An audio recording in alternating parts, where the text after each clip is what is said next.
Bloque 1. Hacia la formación de México como Estado-Nación. 1.1. Los primeros proyectos de nación.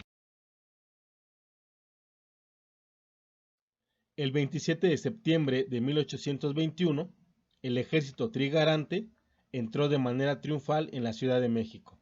Un día después, con la firma del Acta de Independencia, oficialmente la Nueva España había conseguido emanciparse de la corona española.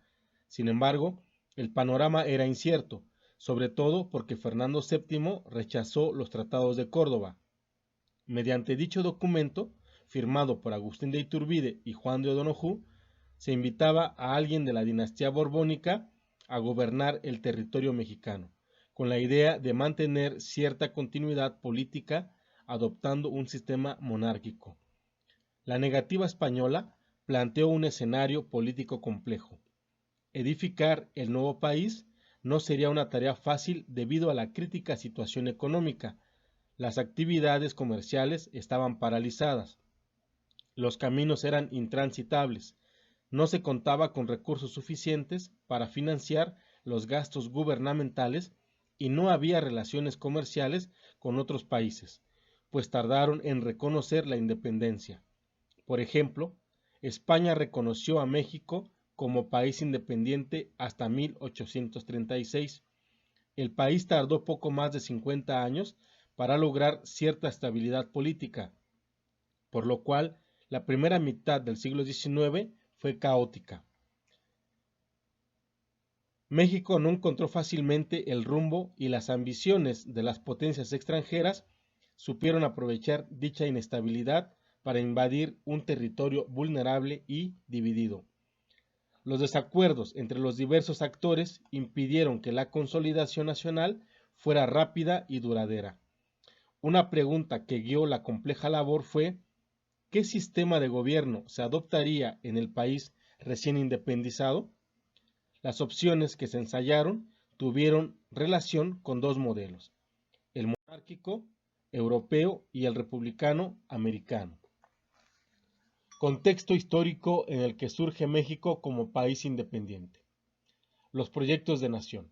Fueron principalmente tres proyectos de nación que se confrontaron entre sí y plantearon sus propuestas. El primero fue el monárquico. Tratados de Córdoba, que fue con el documento que se erige, propone mantener la monarquía bajo modelo español, el poder absoluto del rey. Ciertos españoles y algunos criollos acaudalados son los principales beneficiados, y plantea el regreso de la dinastía de los Borbón, que es la dinastía que gobernaba el Imperio Español. El siguiente proyecto de nación es el imperial. Este surge a partir del Plan de Iguala que plantea Agustín de Iturbide. Plantea un gobierno con monarquía constitucional. El emperador se rige según la Constitución. Los simpatizantes de Iturbide y miembros del ejército son los principales beneficiarios y beneficiados de este proyecto. El monarca del movimiento de independencia, en este caso Agustín de Iturbide. El siguiente proyecto es el republicano. Se erige a partir de la Constitución de Apatzingán.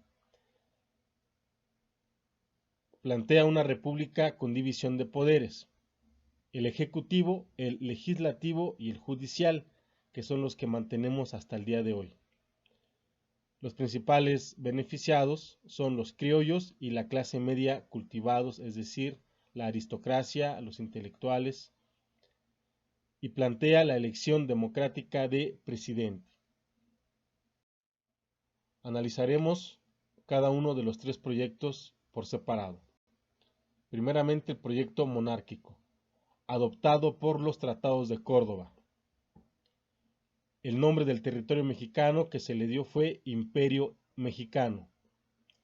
Se invitaba a alguien de la corona española, es decir, la dinastía de los Borbón, para gobernar.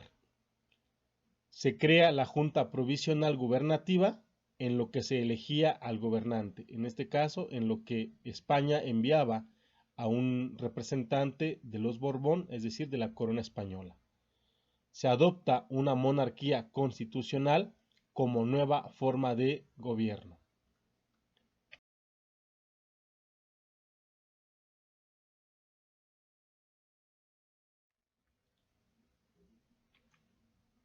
En ese sentido, se divide en dos propuestas.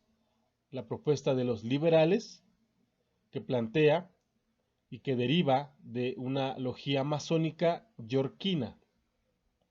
Plantea una república federal dividida en estados federados autónomos.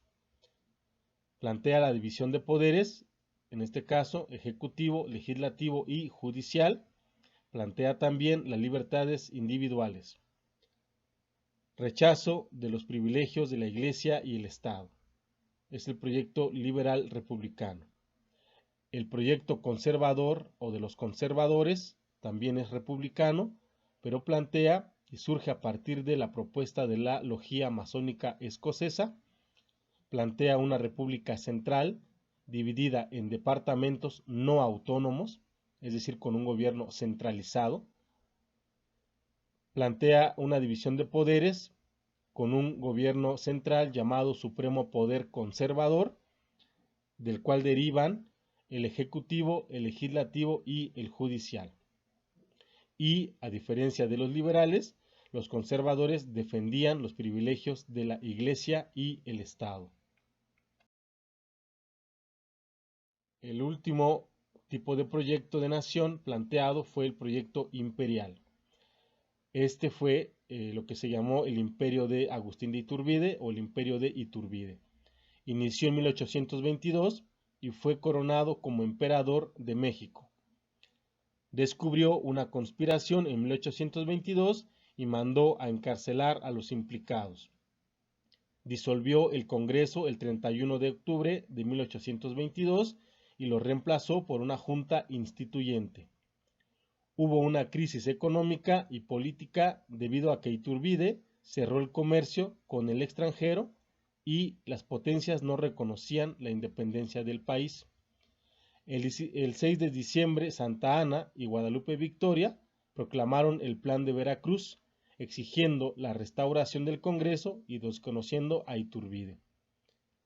En 1823, Iturbide tuvo que restaurar el Congreso y en 1824 fue fusilado por traidor a la nación.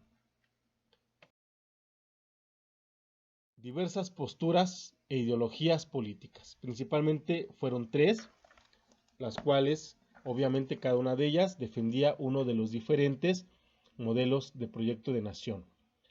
El primero fue, los iturbidistas, obviamente seguidores de Agustín de Iturbide, eran leales al plan de Iguala y al nombramiento de Agustín de Iturbide como emperador. Ahí vemos la imagen de Agustín de Iturbide. La siguiente postura eran los borbónicos, o en este caso los monárquicos, los que defendían el proyecto de la monarquía, encabezada por un miembro de los Borbones, es decir, de la corona española. Y los republicanos, que querían establecer una república como la estadounidense. Aquí encontramos personajes como Guadalupe Victoria, Vicente Guerrero, Antonio López de Santa Anna y muchos otros personajes que luchaban por una república y que al final son los que triunfan y son los que dan lugar al gobierno que hasta el día de hoy nos está dado.